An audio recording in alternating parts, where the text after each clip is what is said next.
Hi there! Today we're going to take the train to visit an art gallery and a flower garden in the city centre of Melbourne, Australia.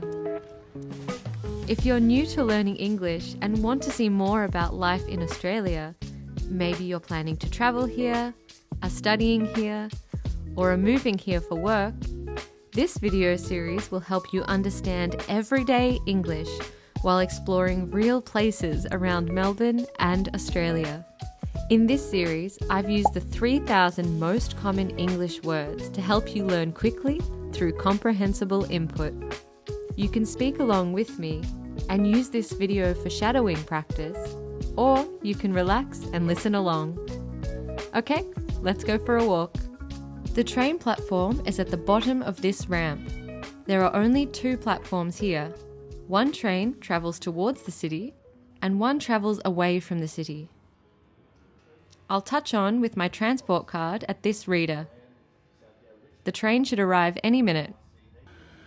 The train has reached the station. When it stops, I'll go through these blue doors and find a seat. This train crosses over a river and a highway. On the way to the next station, you can see lots of graffiti on the back of the buildings. Graffiti is writing or pictures that people paint on the walls of public spaces. We've arrived at Flinders Street Station, one of the main stations in Melbourne. Our platform is underground, so we'll follow the people in front of us and go up these stairs. The person ahead of us has very long hair. Let's climb the stairs. To exit the station, we need to tap our transport card again at the gates. And out we go. The gallery is across this road. When the light turns green, we can walk to the opposite side and pass through these bollards. The clouds are dark and fluffy today, so it might start raining soon. By the time we finish in the gallery, the weather should be a bit nicer. We're walking next to the same river we saw earlier from the train. It's called the Yarra River. Under the green leaves of this big tree, there are some stairs. We'll head towards them and walk up the middle. There's nobody else on these stairs right now, but when we reach the top, you can see many people in the distance. These automatic doors will open on their own. We'll pass these 2 ladies and go down the stairs again. There are a lot of stairs on today's walk. We've reached the gallery. This is the National Gallery of Victoria. 2 different buildings make up the National Gallery, and this one shows Australian art. We're now in the foyer, which is the large entrance area of a building. There are some pieces of furniture on display here. We need to go upstairs again, but this time we can use the escalator. An escalator is a moving staircase that carries people up or down. Off we get. Now we're in the first room of the gallery. This exhibition shows many styles of contemporary Australian art. An exhibition is a collection of art shown in one place. Contemporary means modern or from the present time. Around this corner, there's a large red painting. It's shiny and reflective, like someone has dropped a big blob of paint on the canvas. These next 3 images are black and white patterns hanging on a grey wall. The left image is pointy and jagged. The middle one has round shapes, and the right one has square shapes.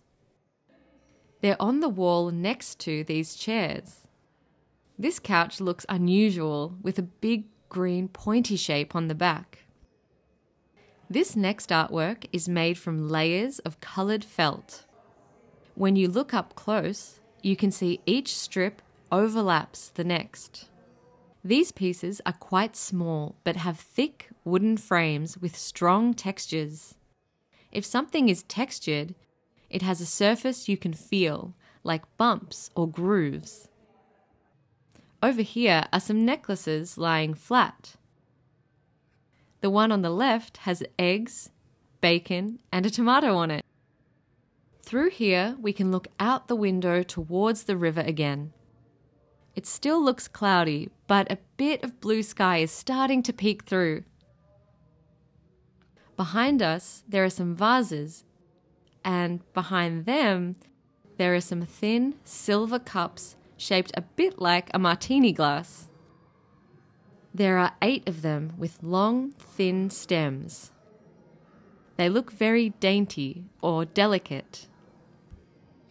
I'm not sure what this object is, but it has an interesting spiky shape. The spikes are casting a lovely shadow around the base. It's very detailed and intricate. In the next room, I found 4 colourful chairs with dotted patterns behind them. The blue chair has light blue X's. The red chair has grey stars. The black chair has white squares. And the green one has purple triangles. There are a lot of clashing patterns, meaning patterns that don't typically match. Now we're moving into the next section.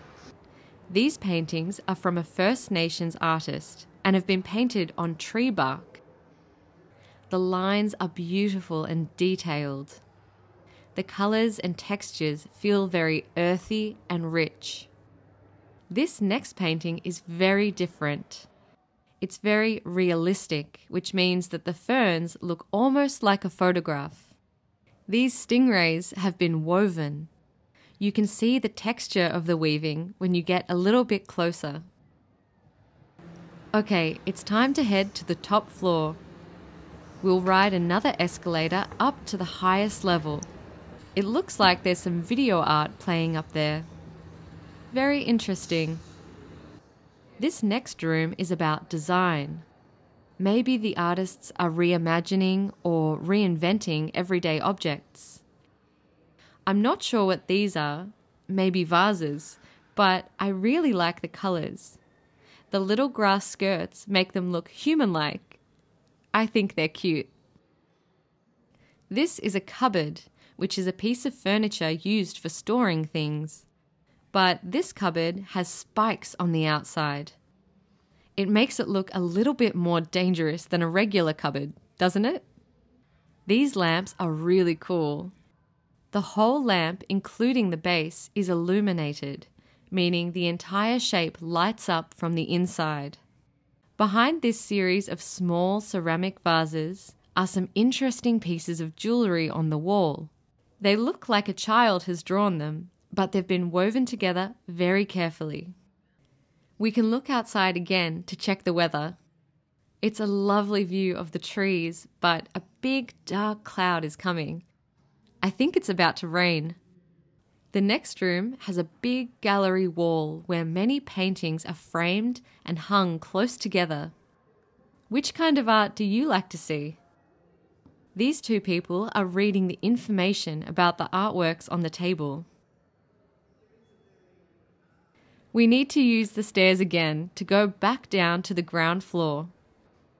We'll walk down 2 levels and past these illuminated panels to reach the exit. We've made it back outside, and we're lucky we just missed the rain. This open space is often used for gatherings or small festivals during the year. Can you see the stage ahead, underneath the big screen? Just a minute later, the weather looks great again. Melbourne weather can be very unpredictable. If we cross the road and look over here, we can see all the railway tracks. This is how our train travelled into the city earlier. Here comes a train now. If we keep walking a little further, there's something small I want to show you. It might not look like much now, but it's a test garden.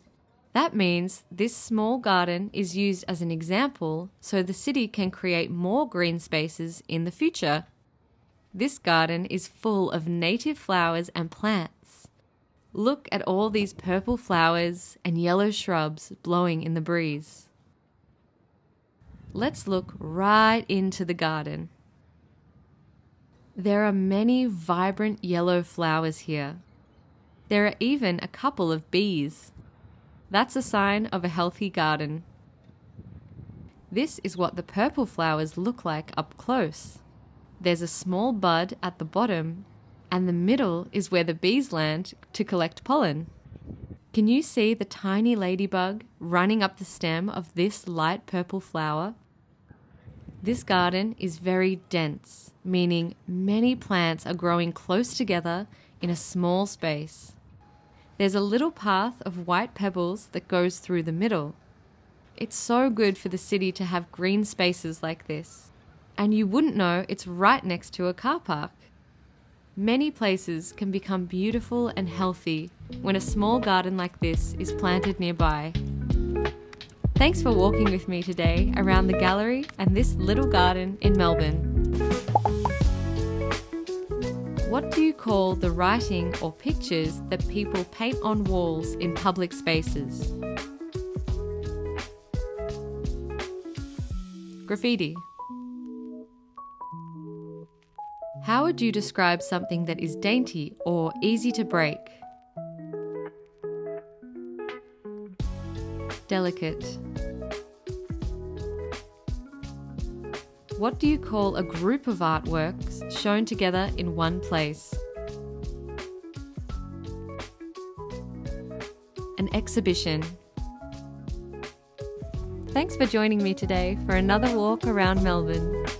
Where would you like to go next? Or which everyday English topics would you like to learn about? Please let me know in the comments below. If you enjoyed this video, please give it a like and subscribe for more simple Australian English practice. See you next time.